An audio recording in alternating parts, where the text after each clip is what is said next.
I'm going to teach you how to build a house in The Sims 4. The first thing we're going to do is grab the room tool, and then we're going to draw a box. I made my room 5 by 7. We're just going to keep adding a few rooms here. So I'm going to add another one here. I know I want to have a backyard and front yard area. We're not going to fill up the entire lot with walls, if that makes sense. We want to leave some room in the back, off to the side, and the front. What I'm going to do is drag these rooms back just a little, just to make the house a little bit bigger. Now that we have a few rooms, we're just going to copy each of these and paste it on top of each other, just like that. Now we've got a 2-story house. A little thing that I like to add to my houses is either a 2x1 or a 3x1 room on the side, and we're just going to stack that up 2 or 3 times high. And then later on, we'll add one of these to it and it'll be like a chimney. Now it's time to roof. It is super fun, I promise. On the part of your house that sticks out the most, that's the closest to you, we're gonna put a gabled roof on that part. Make sure that it's facing this way and not this way. It's really up to you. I just like the way that this looks. This is kind of like a suburban house, so we're gonna try to stick to that style. If it looks a little low, you can always raise it up a little. So for the remainder of the house, you might go for this and try to do like this kind of thing. This looks really cute, but I think that using that same roof piece but flipping it to the side by using the period and comma keys makes it look a lot better and more seamless. Once you have that roof down, we're going to drag that roof inside of the other one, and we're just going to bring that in until it gets to the wall. Now we can see that these roofs do not blend together and it does not look very good right now. So we're going to bring this roof down a little bit. And it's still not blended, so just drag it inside of the other roof, and there you go. Normally I would just bring this all the way over, but for this house it won't work out because these walls aren't wide enough. So we're gonna bring this back to how it originally was, and what we can do is click on this roof piece and click copy, line it up to the end. See how the green is lined up to the wall? We're going to place it there and then drag it in until it's lined up with the other wall. So now you can play around with it and bring it up some more if you want to. I'm also going to go ahead and add another 3x1 room right here. Now we're just going to step back and take a look at the house and see if we like it. If you see a couple things that you don't like, you can always fix it. Like for example, I don't like how this is 4 wide and this is only 2 wide. What I'm going to do is I'm just going to grab these and move them over 1 tile. And now we have some room to bring this over a little. That looks a little bit better. This is 9 tiles wide, which is pretty wide. This might be a little bit hard to decorate outside. So what I'm gonna do is just add a little bump out. A bump out is just a really small room. And then for the roof, we can just copy this and size it down so that it fits. Now we're gonna add a porch to the house. And for this house, I'm gonna do a wraparound porch. So I'm gonna show you how to add one of those. Go to the wall section, and then we're gonna click on the flat square. Click on it and then line it up to the side of the house like this. Now you can click on it and then drag it all the way around the house. You can click on it again and then you can kind of push it against the house so that it's connected. So we're going to click on it again, drag it out a few times, getting a better angle just so I can see what's going on over here. Make sure that you don't do this because then that deletes the walls, as you can see. So only do it until you get up against a wall. Once you get up against a wall, then you can just stop, click it again, and then keep going. Now that you've got your flat square added around your house, we're going to click on any part of the house and find this button right here. And we are just going to drag the house up just a little bit, not too much. Looking at this house, I think I want it to be pushed back a little bit. So I'm going to click on this button right here, and then I'm going to click on move lot. I'm going to move the house back just a couple times. There we go.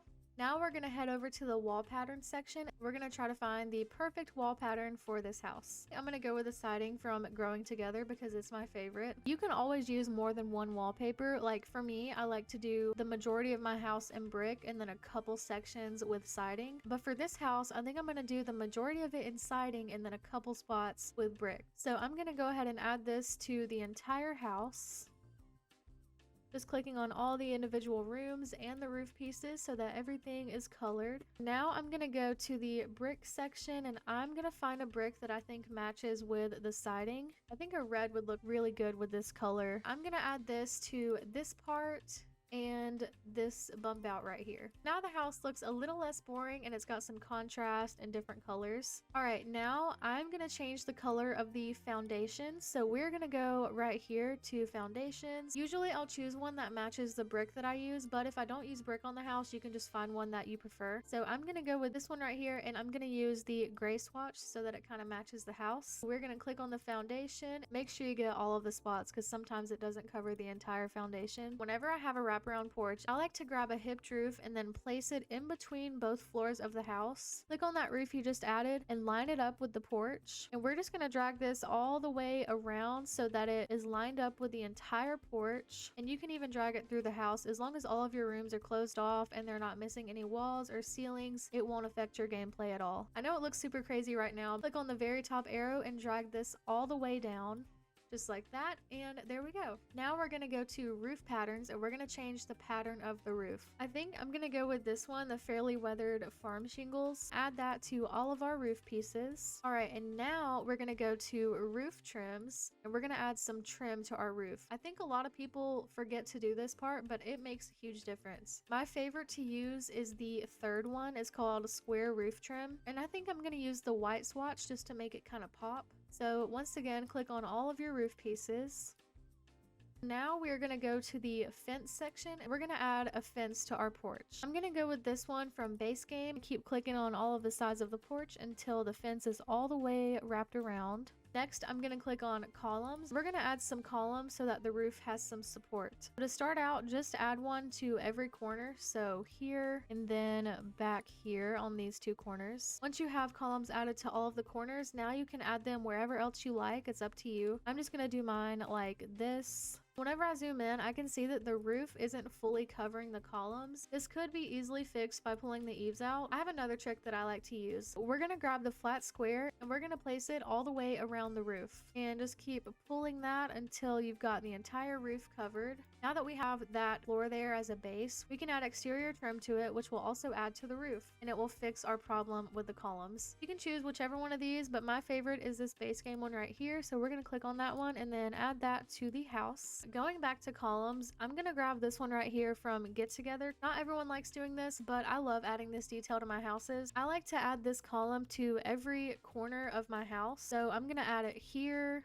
here. I know I said all the corners, basically all the corners that stick out. So not these, because you can't even really see it there. So we're just going to add that to all of the corners that are kind of sticking out. I'm not going to add it to this because this is like a chimney situation and it doesn't really need it. Now we're going to grab some stairs. I'm going to choose these. You can turn them using the period and or comma key. And we're just going to move these stairs until they line up with the porch. I'm going to put mine right here and then I'm going to drag them all the way here. So now we're going to add some railing to our stairs. I think I'm going to go with this one right here. Now I guess we can go to the floor patterns and we can add some flooring to the porch. Probably going to use wood because wood is always really pretty. Now that I'm thinking about it, let me go ahead and go to the half wall section and I'm going to grab the smallest one and then place a really tiny half wall around this part just so that it looks more finished, I guess. Also, to change the brown trim of this, you can go to the wall section, go to half wall trims and then click on any of these and find the color you like, and there you go. I'm going to add a couple of these chimneys right here. Now time for windows and doors. This is a part that takes me the longest in all of my builds. I don't know why, but it's really hard sometimes. Base game surprisingly has a lot of really nice windows. Go down to the bottom floor. Now we can see the entire wall and see what we're working with. I'm gonna place two of these here. Something I like to do with my windows, I like to place them really close together so that there's not a gap. So to do this, make sure that you have the BB dot move objects cheat on.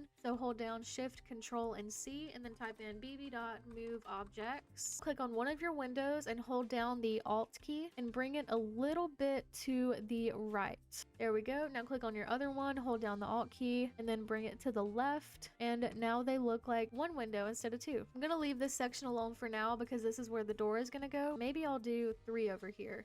We can keep the middle one here because the middle one is perfectly centered and we don't need to move that one. So we're gonna grab the left one, bring it to the right, grab the right one and bring it to the left. And then for the back of the house, I'm just going to do the same exact thing that I did for the front. You don't have to use the same windows for the entire house, but I think I'm going to just because I really like how these look. We are almost done with windows. See, this was super easy. Sometimes it's really hard depending on the style of house that you build. For this part of the house, I might choose some different windows. I don't really like how these look there, so let me go ahead and find a different window to use for right there. I'm gonna go with this one right here. I think it's like the exact same as these almost, but it has some little shutters, which I think is so cute. I'm also gonna grab this little circle window from base game. I'm gonna add this to the top of all of the gabled roofs. You don't have to add this to all of them, but I like to add it to most of them. And then for the back of the house, we're just gonna do the same exact thing. Scroll down to the bottom of the door section because that's where all of the double doors are, and I think those look the best for the front and back of the house. I'm gonna choose this one from base game. This one is one of my favorites. Super cute and simple. Also, you don't have to make everything white like I did. Like if you wanted to, you can make all of your windows brown. You could change the columns to be brown. Just do whatever colors you like. You can click on the stairs and then copy them, and we can paste them to the back of the house. Turn them around a couple times, and there we go. That is basically it for the walls, windows, doors, and roof. All that's left is to add tiny details like flowers to the side of the house, of course some landscaping, and the backyard. So we are almost done. I'm gonna grab a couple of these from Get Together, and I'm just gonna place them on parts of the house that look kind of empty. So maybe I'll add one here. Also gonna add one over here. Feel free to add some planter boxes to the bottom of your windows. I don't think I'm going to, just because the windows I chose are like floor to ceiling windows. But what I could do is add these to the porch. Look how cute that is. I can just raise that up using the 9 key. Maybe I'll size it down a couple times. Why is this so cute? I've never done this before. What the heck? Go to the chair section and find like a rocking chair or whatever kind of chair, and you can add them to the porch. So I think I'm gonna add a couple right here. Now that we've added a few cute little items, we can change the time of day to nighttime, and we're gonna go to the outdoor section and add some lights to the house. I'm gonna choose this base game light right here. I'm gonna place one on each side of the door on the front and back of the house. Now I guess we can do some landscaping, which is my favorite part. Click on the terrain tool section, and then I'm gonna go to dirt and sand, and I like to use this pine duff from base game. The key is to make sure that your opacity or the softness is like almost all the way down, so about right there is good. Make sure the brush size isn't too big, so the third size is usually good. We're just gonna paint some dirt along the foundation of the house, kind of like that. We can do a little bit more over here. For the back of the house, we can do the same thing. Okay, so now we're gonna click on this big tree and then go to shrubs, or you can go to flowers, whichever one you want. This is one of my favorites to use, so I'm gonna hold down the Alt key to freely place it. I'm also gonna click the left bracket key to size it down, and I'm just gonna place a few of these along the front of the house. So I did 3 over there. I'll probably just do 2 over here since it's a little bit smaller. Now you could do this along the front of the house, but I think that looks too repetitive, so you might notice that every time I placed one of these, I turn the next one. I don't place mine like this, like back to back, because that doesn't look realistic to me. What I like to do is place one, and then whenever I grab the next one, I like to turn it 1 or 2 times. Now I'm gonna grab these hydrangeas from base game, and I'm gonna place these in these little gaps that we have. Now that you've got a few flowers in the front of the house, you can also add some to the back or to the sides of the house. Whatever you want to do, just go ahead and do that. Going back to the terrain tool, I'm gonna click on the stone and pavement terrain paint, and I'm gonna paint a little walkway leading up to the stairs. I'm gonna grab the square brush. This one is like the perfect size. I'm gonna click on this one right here and just paint a square leading up to the stairs. Just like that. You can also add a couple bushes along this path if you wanted to. So again, I'm just holding down the Alt key to freely place. I'm pressing the left bracket key to size down, and I'm holding down the Shift key to keep placing items without having to pick them back up. And I'm using the comma key to rotate. I know it's a lot of information, but it's kind of muscle memory, and once you get the hang of it, it just comes naturally. Before I forget, let me go ahead and add a mailbox, because I feel like I always forget to add a mailbox. I'm gonna add this just off to the side, maybe like right here, and I'm also gonna add a trash can just because I like adding little trash cans next to the mailbox. Add trees to these open areas, like right here. This is kind of blank. You can keep it that way, or you can add a tree. I'm gonna choose this one. This one's one of my favorites from Cottage Living. I'm gonna place this one like right here. Now for the back of the house, we're gonna work on the backyard. I'm gonna go back to the fence section and find a different fence, and I'm just gonna draw around the backyard. Grab a gate so that your Sims can get to the backyard from outside, and just place it there. Add these right here. I'll also add like a grill so that your Sims can cook out here. I can also add a picnic table. That one's super cute. I'm gonna go back to the terrain paint and draw that same little walkway that we did for the front. I just realized I left the light on because I just went and grabbed a cookie like 5 minutes ago.